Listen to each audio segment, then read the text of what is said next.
तेरी कलीसिया के अंदर में जीवन बिताते हुए प्यारे प्रभु जी सबों को आगे बढ़ने के लिए अनुग्रह कर, और विशेष करके जो आगे के कार्य होने जा रहे हैं प्यारे प्रभु जी तेरे दास के द्वारा, वो तेरी इच्छा के अनुसार तुझको महिमा मिलते हुए पूरा होने पाए, हमारे उद्धार करता यीशु के नाम से।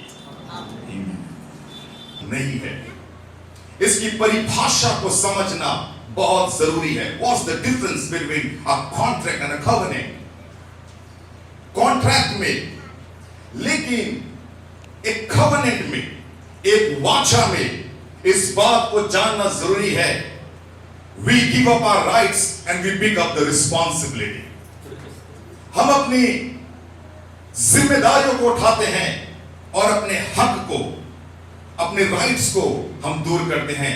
और ये बात अमित और रश्मि को भली भांति आज की सुबह जब आप, आज की शाम जब आप विवाह के बंधन में बंधने वाले हैं, इस बात को जानना जरूरी है। कवेनेंट में जब भी एक वाचा की स्थापना होती है, वहां लहू बहाए जाने के बिना वाचा बांधी नहीं जाती है। और हर एक संबंध एक खली संबंध, अर्थात प्रभु यीशु मसीह ने भी जब कलीसिया के साथ एक संबंध में आया, मंगनी किए, उन्होंने उसको एक वाचा से बांधा कैलवरी क्रूस की मृत्यु के द्वारा। Covenant is always established by the shedding of blood. जब आप वाचा में बांधे जाते हैं, कई चीजें हैं जहां आपको काट कर निकालना होगा, कई चीजों के लिए आपके मैं को मरना होगा, आपके व्यक्तित्व को आपको मारना होगा। मैं प्रचार नहीं करूंगा, I'm not called to preach, लेकिन मैं वेडिंग को सोलमनाइज करने के लिए आया हूं। लेकिन ये बातें कहना बहुत अहम है इससे पहले कि हम विवाह के बंधन में जुड़े। तीन बातें जिसको आपको निकालना है, three rights that you have to give up. पहली चीज है आपके सेल्फिशनेस को। हम सब का जन्म स्वार्थ में हुआ है, ये हमारी प्राकृतिक ये प्राकृतिक व्यक्तित्व है, हमारा एक नेचुरल स्वभाव है। लेकिन जब आज आप पवित्र विवाह के बंधन में बंधने जा रहे हैं, एक बात को याद रखें, आप मैं नहीं हैं, लेकिन आज से आप हम बनने वाले हैं। दूसरी बात, आपको जो देना है वो है सेल्फिशनेस हो गया। जो आपको देना है वो है सीक्रेट्स, आपके रहस्य की बातें। ये बातें मैं इसलिए कहना चाहता हूं, एज आई ट्रैवल अक्रॉस, सबसे ज्यादा जो शत्रु आक्रमण कर रहा है वो परिवार है। Because family is a miniature of a church.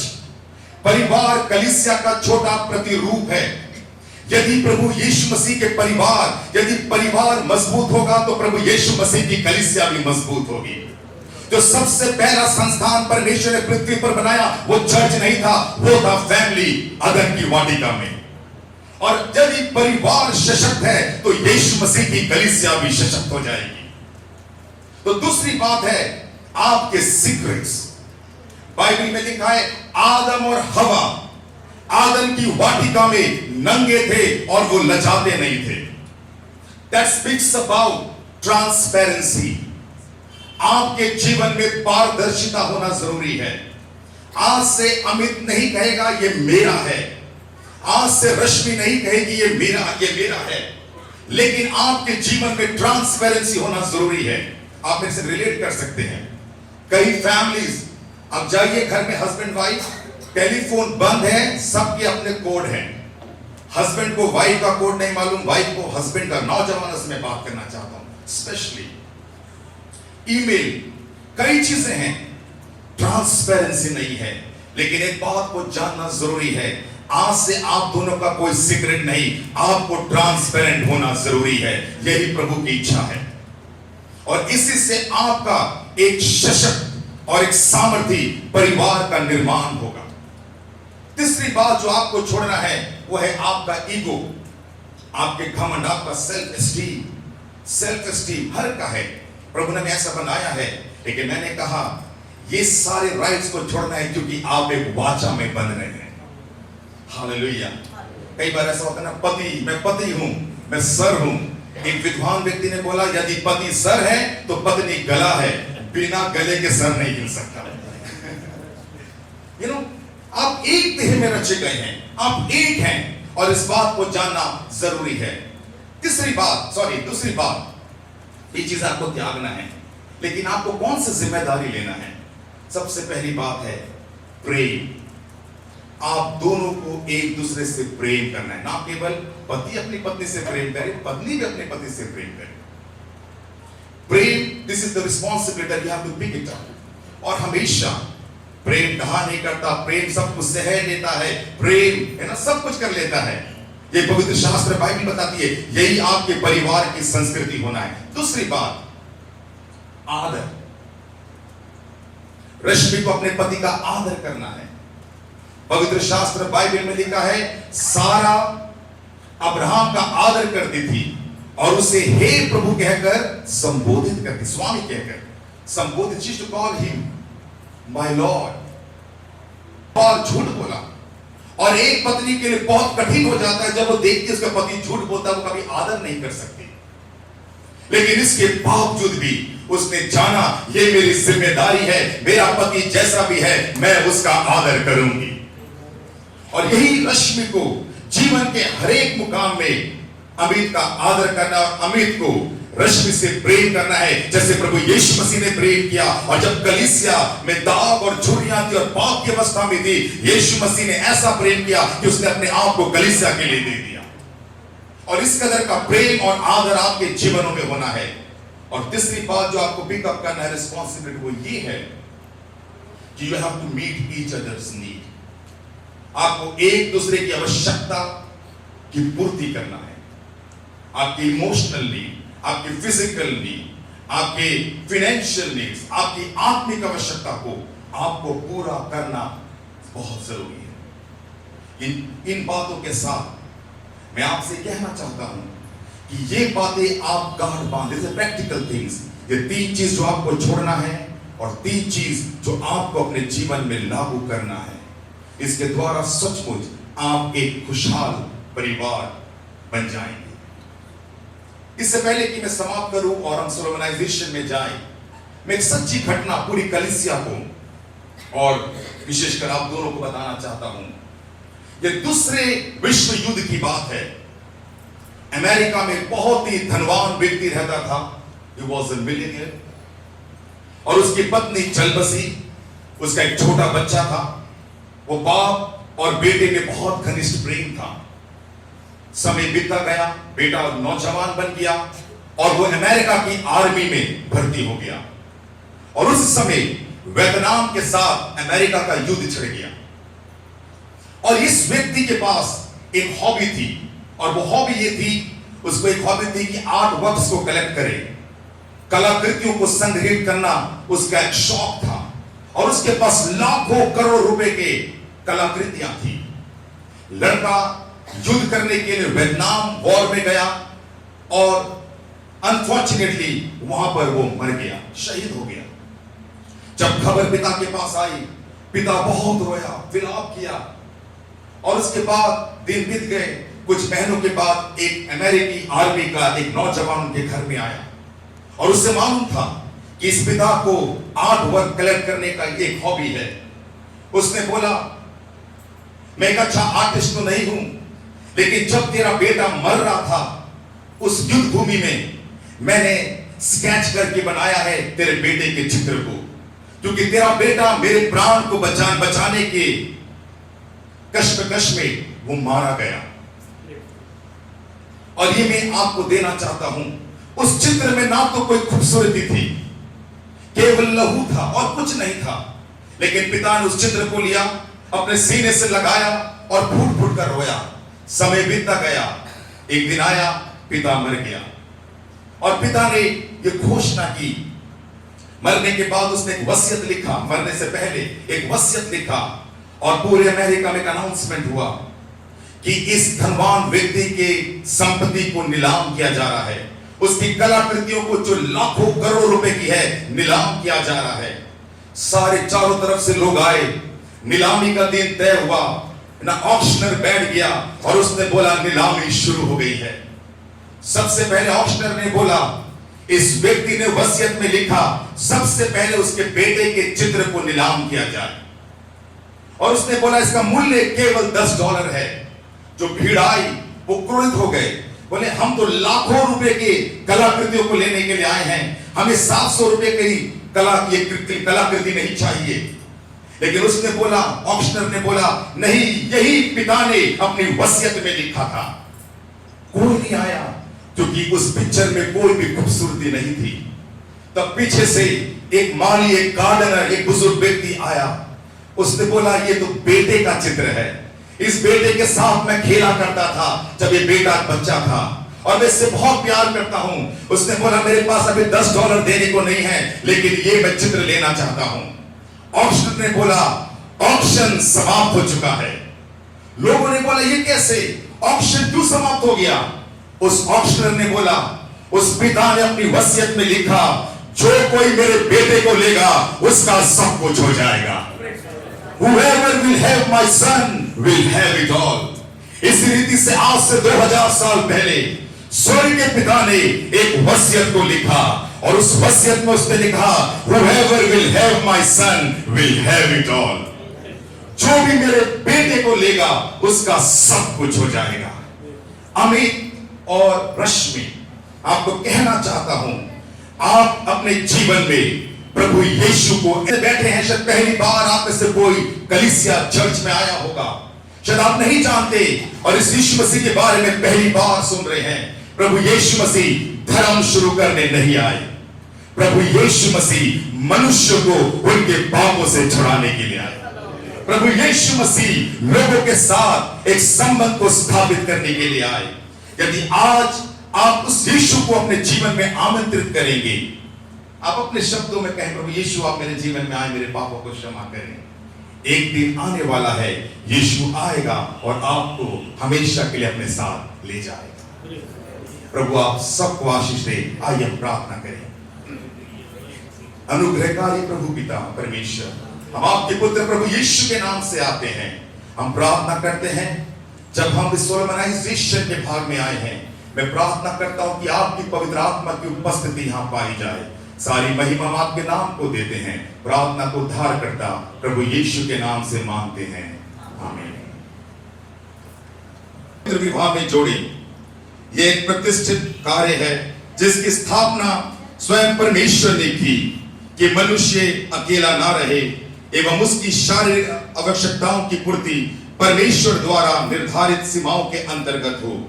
प्रभु यीशु मसीह ने स्वयं गलील के काना नगर में संपन्न होने वाले विवाह में उपस्थित होकर इस कार्य को सुशोभित एवं सम्मानित किया।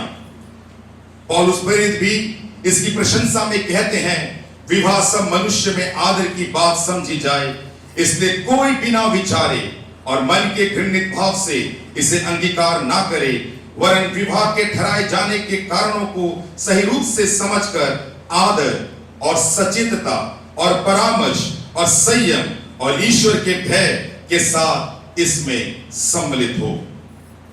ये दोनों स्त्री पुरुष यहां विवाह की पवित्र विधि के द्वारा संयुक्त होने के लिए आए हैं।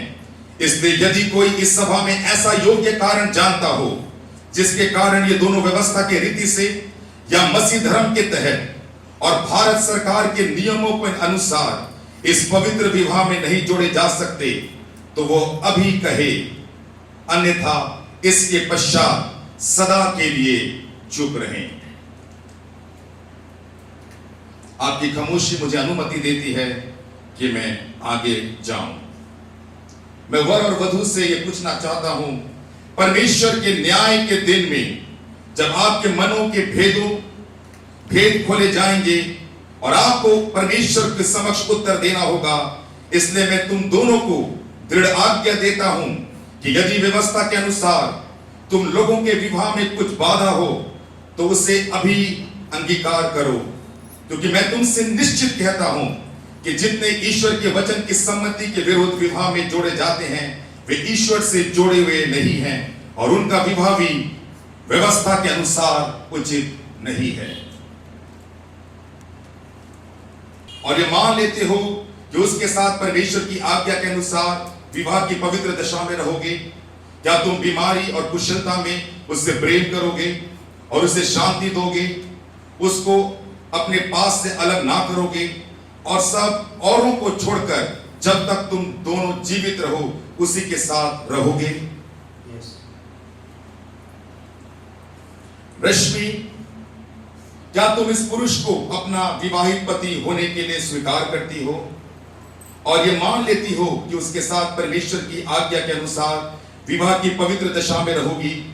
क्या तुम बीमारी और कुशलता में उससे प्रेम करोगी और उसका आदर करोगी, उसको अपने पास से अलग ना करोगी और सब औरों को छोड़ के जब तक तुम दोनों जीवित हो उसी के साथ रहोगी?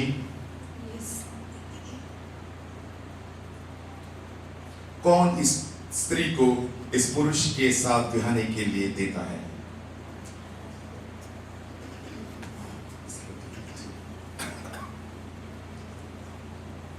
लोगों को साक्षी मान के, इस सभा के लोगों को साक्षी मानकर कहता हूं कि ईश्वर के सामने और प्रभु यीशु क्रिस्ट के नाम से मैं तुम रश्मि को अपनी विवाहिता पत्नी होने को ग्रहण करता हूँ और वचन देता हूँ कि दुख में और सुख में, संपन्नता में और दरिद्रता में, रोग में और आरोग्यता में तुम्हें आज से आगे को अपनी कर रखूंगा और तुमसे मिला रहूंगा और जब तक मृत्यु हम दोनों को अलग ना करे तब तक ईश्वर के पवित्र नियम अनुसार तुमसे प्रेम रखूंगा और तुम्हारी सुधि लूंगा। मैं विश्वास पूर्वक तुमसे ये प्रतिज्ञा करता हूँ। प्रतिज्ञा करता हूँ।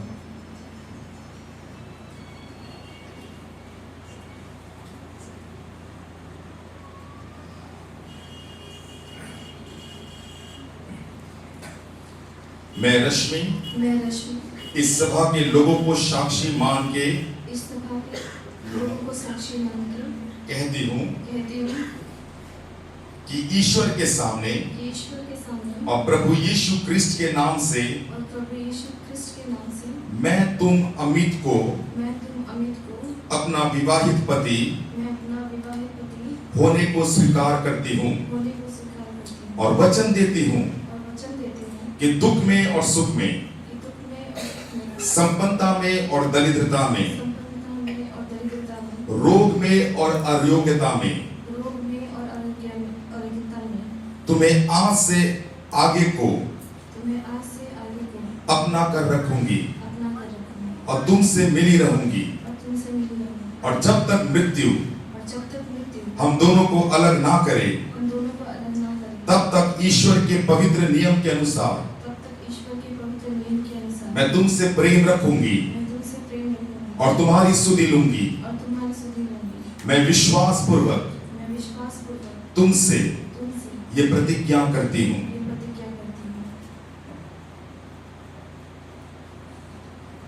यदि आपके पास कुछ एक्सचेंज करने के लिए लाए हैं बाइबल,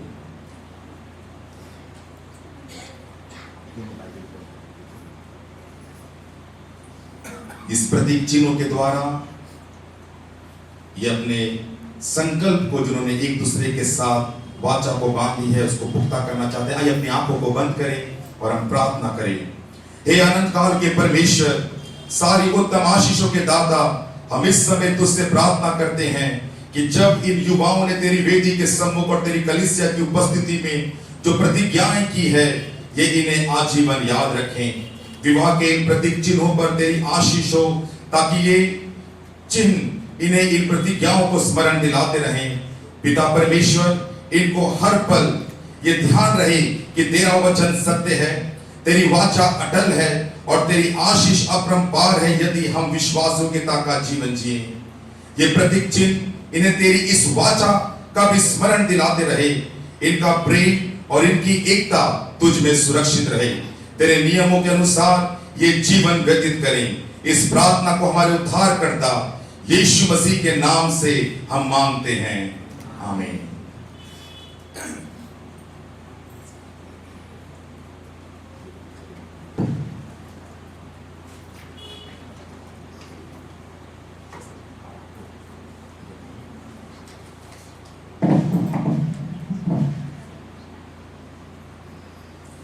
मैं अमित तुम रश्मि को इस बाइबल के देने के द्वारा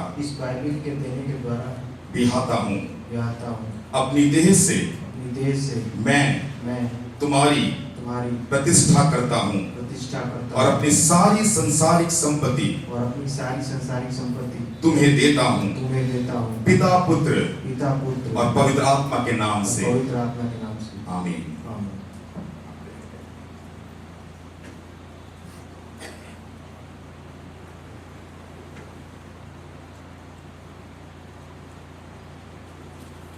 मैं रश्मि तुम अमित को ये बाइबल देने के द्वारा बेहाती हूँ अपनी देह से मैं तुम्हारी प्रतिष्ठा करती हूँ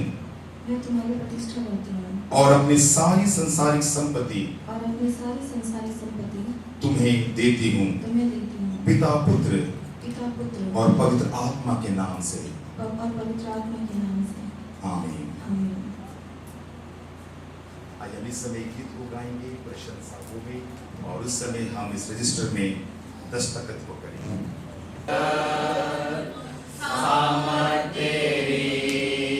सारे भूमंडल पर प्रशंसा हो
के सामने इस बात का अंगीकार किया और इस पर एक दूसरे को अपना अपना वचन दिया है और बाइबल के देने और लेने से और हाथ के मिलाने से इसे प्रकट किया है।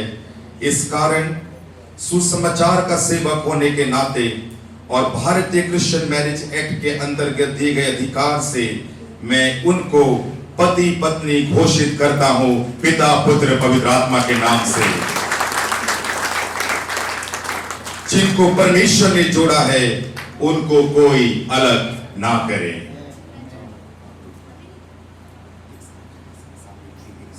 के सामने प्रस्तुत करता हूं Mrs and mister Amit Singh. आप लोग ताली बजा सकते हैं।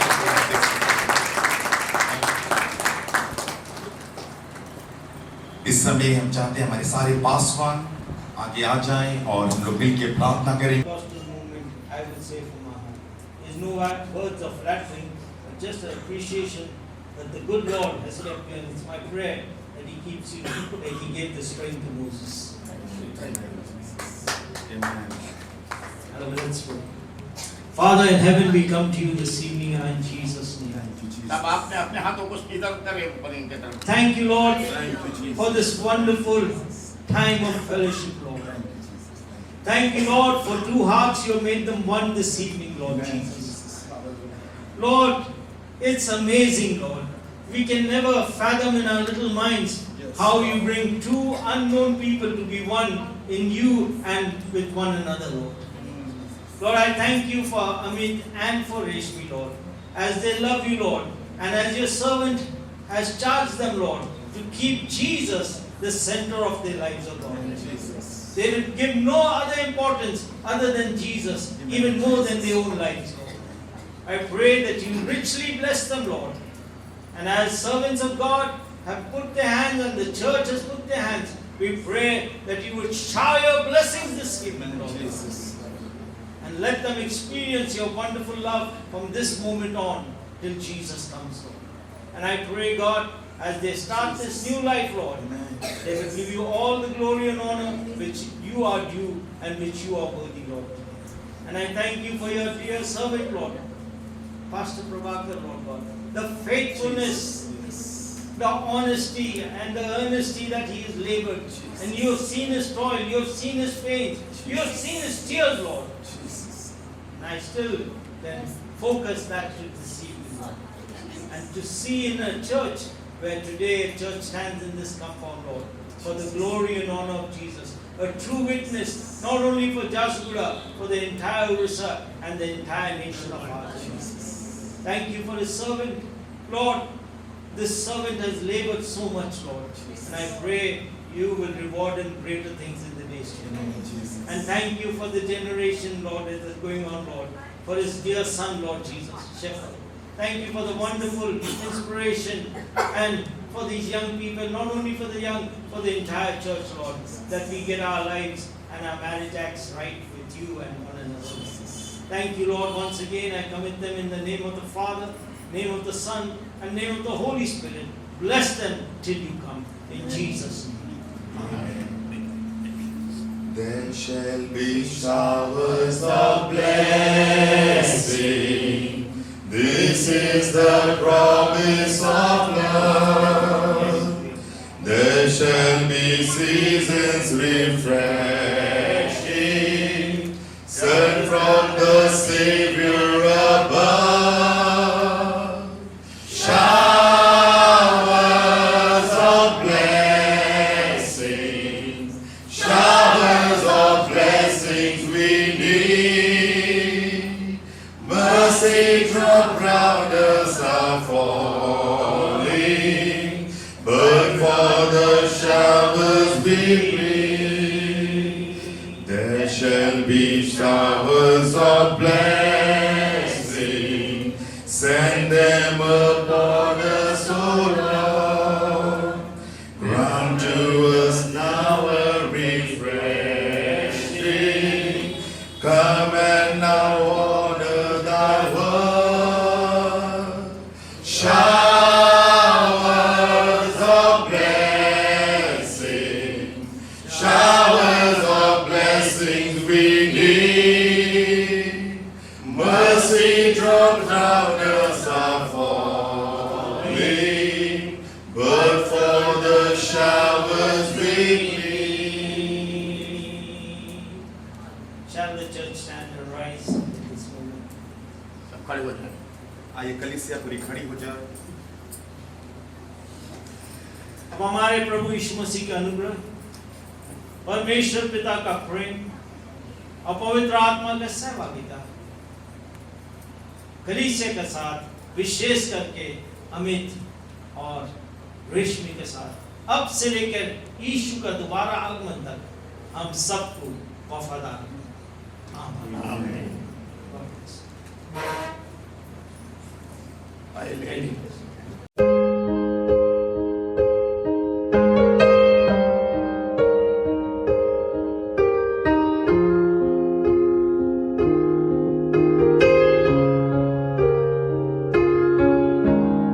We don't know what tomorrow holds, but we know who holds tomorrow. Knowing this will live above the world and all its sorrows. I have prayed for all my life that we would be together. Serving Him together seems so right.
Don't hear the prayers I say for you when you sleep, but to Him and I, those are the secrets that we keep.